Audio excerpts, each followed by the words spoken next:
પરમાત્માની કળાનો કોઈ પાર નથી. એ ધણી તારી કળા અપરંપાર, ત્યાં મારો પહોંચે ન વિચાર. ધણી તારી કળા અપરમ મોરડા ઈનામાં પ્રભુ તમે રંગ ભર્યો કેદી કીર્તાર. અને કીડી કેવા ઓતર તમે ક્યારે ઘડ્યો કીર્તાર. આ કીડી છે ને એના ઓતરડા નેત્ર કેવા એવા બનાવે છે કે કીડીની અંદર એવું નાક મૂક્યું છે તમારી વસ્તુ ગમે તો પડ્યું પણ એ પહોંચી જાય. અને આપણે આવડા તોય લગી રહે, ખબર ન પડે. પેલા કાકાના જેવું થયું. એક કાકો વડની નીચે આવીને બપોરે તાપના ઊંઘ્યા હો, બહુ હેરાન થઈ ગયેલા. અને પછી 4 વાગે જાગીને આમ જોયું હોય, પાછું આમ ચારે બાજુ લીલી વાડીઓ. આમ જોયું એટલે લાગ્યું કે भगवान तुझ में अक्कल नहीं है, इतना बड़ा वर किया है और इनके फल तो देखो इतनी टीटी इतने इतने हैं. आवड़ा मोटा वरने चेवड़ा फल करे तारे कोई बुद्धि नहीं लगी रे. અને પેલો વાડમાં વેલો છે કોળું, એને 10-10 કિલોનો કોળો વળગી વેલા બધા હેચી પડ્યા છે. તો કદી મોય લાઈન ચોટાડ્યો તા ડાળન કોઈ થાય. અને આ ટેટાઈ રાશા હોય બરોબર છે. ભગવાનને નક્કી થયું કે હલ્યો છે આ બેઠો બેઠો. તમે હલો ને એટલે ગમે ત્યાંથી રેત આવી જાય, ના હલવા દેવા ઓલી. ત્યારે ભગવાન આવી ગયા ઉપર પોપટ બની અને એક ટેટો કાપ્યો. કાપી પેલા ભાઈ બેહી રહ્યા હતા. नहीं नहीं नहीं नहीं मालिक खुदा परवरदिगार तूने जो किया है ना बहुत सोच के किया है. जो पेલું 20 કિલો વાળું કોળું હોત તો એનો મને જ મારત. સમજાઈ ગયું કે એ ભગવાન તી જે ગોઠવ્યું છે ને એ બરાબર ગોઠવ્યું છે. એટલે આ તો આપણને પણ આવો જયારે અનુભવ થતો નથી ત્યાં સુધી આપણે ઈશ્વરની ગોઠવણી કેવી છે ને એ ક્યારેય વિચાર કે મહેસૂસ કરી શકતા નથી. ત્યારે બરાબર દી આથમતાના સમયે ભગવાને એ કળાનું બળ કર્ણની અંદરથી હરણ કરી લીધું અને એ બળ અર્જુનને આપ્યું.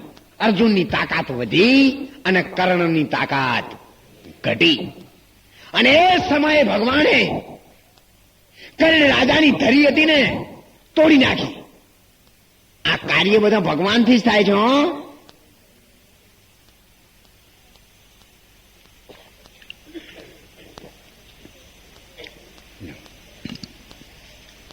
ધરી તૂટી ગઈ ત્યારે કર્ણ નીચે ઉતરી પડ્યો. એકદમ રેખા નજીક આવી ગઈ હતી. જો કદાચ 10 કદમ આગળ જાય તો કર્ણ રાજાનો વિજયના ડંકા વાગી જતા હતા. અને એટલા આવતા આવતે ધરી તૂટી ગઈ. કર્ણ રાજા નીચે ઉતર્યો. ધરી રથની અંદર એને ઓગળી ઘાલી દીધી અને રથ ચાલુ કર્યો હેડવાનો. ભગવાનને નક્કી થઈ ગયું કે હવે આવી ગયો છે છેક રેખા ઉપર. અર્જુન હથિયાર ઉઠાવ. અર્જુને કહ્યું ભગવાન હથિયાર નહીં ઉઠાવ, કારણ કે કર્ણ છે ને એની પાસે હથિયાર નથી અને ક્ષત્રિયનો ધર્મ છે કે હથિયાર વગર સામે હથિયાર ઉઠાવાય. અર્જુન તારે ક્ષત્રિયનો ધર્મ અતારે હોડ્યો અને ઓથો નહીં પડવા દે. જો આ ઉભો થયો ને તો પછી હમણાં તું એ ઉપડી જાય. અને ત્યાં કોઈનું ચાલે એવું નહીં. મારે એક મારું કહેવું, ધર્મને બચાવવા માટે, દુષ્ટોના વિનાશ માટે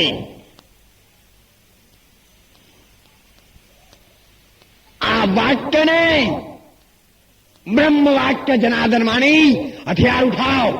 પાપીઓને હણવામાં તને ક્યારેય પાપ લાગવાનું.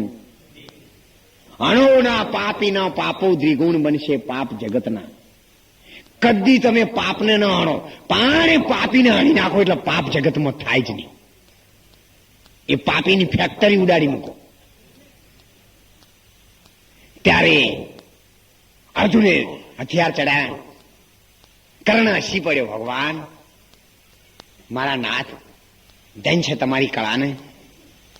હું કેટલો બધો સદભાગી છું કે મારું મોત તમારી સામે થાય છે. આ જગતમાં કોઈ એવો જીવ નહીં હોય કે સ્વયં ભગવાન રથ લઈ અને રથમાં એનું મોત બેસાડીને આવે. વાહ ભગવાન વાહ, તમે આજ મારું મોત રથમાં બેસાડીને હાકીને લઈને આવ્યા છો કર્ણ. હવે તો આના જેવો અવસર બીજો કોઈ